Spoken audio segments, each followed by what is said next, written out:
Hello बच्चों, चलिए प्रश्न को देखते हैं। प्रश्न है, अभाज्य गुणनखंड विधि द्वारा निम्नलिखित युग्मों के गुणनखंड ज्ञात कीजिए तथा सत्यापित कीजिए कि महत्तम समापवर्तक गुणा लघुत्तम समापवर्तक बराबर दोनों संख्याओं का गुणनफल। संख्याएं दी गई है 330 और 440। प्रश्न को हल करने से पहले जो इसकी मुख्य अवधारणा है उस पर विचार कर लेते हैं। तो इस प्रश्न के लिए जो मुख्य अवधारणा है वह हो जाएगी अभाज्य गुणनखंड। अर्थात हम यहाँ पर यह देखेंगे कि अभाज्य गुणनखंड क्या होते हैं। तो किसी संख्या को अभाज्य संख्याओं के गुणनफल के रूप में लिखना अभाज्य गुणनखंड कहलाता है। अब संख्याएं दी गई है 330 और 440। तो सबसे पहले इनके अभाज्य गुणनखंड निकाल लेते हैं। तो पहले निकालेंगे 330 के, तो यहाँ से हमारे पास प्राप्त होगा, सबसे पहले छोटी संख्या अभाज्य संख्या का भाग जाएगा 2 का, तो हमें प्राप्त होगा 115, माफ कीजिए 165। फिर जाएगा यहाँ पर 3 का, तो हमें प्राप्त होगा 55। फिर जाएगा 5 का, तो हमें प्राप्त होगा 11, और फिर जाएगा 11 का, तो हमारे पास आएगा 1। तो इसके जो अभाज्य गुणनखंड है वह पर हमें प्राप्त होंगे 2 गुणा 3 गुणा 5 गुणा 11।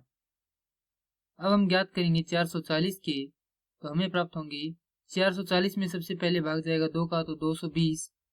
फिर जाएगा 2 का, तो 110। फिर जाएगा 2 का, तो 55। फिर जाएगा 5 का, तो 11। फिर जाएगा 11 का, तो आएगा 1।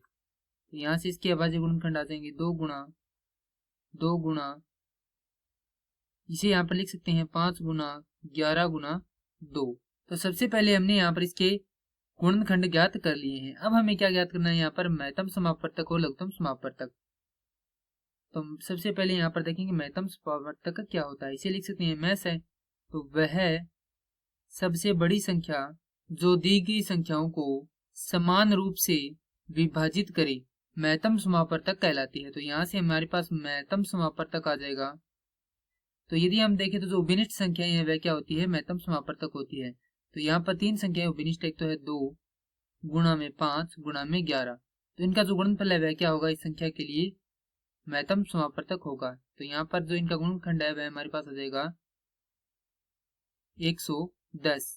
अब यहाँ पर ज्ञात करेंगे लघुत्तम समापवर्तक। तो लघुत्तम समापवर्तक हमारे पास आ जाएगा वह सबसे बड़ी संख्या, माफ कीजिए सबसे छोटी संख्या जो दी गई संख्याओं से समान रूप से विभाजित हो लघुत्तम समापवर्तक कहलाती है।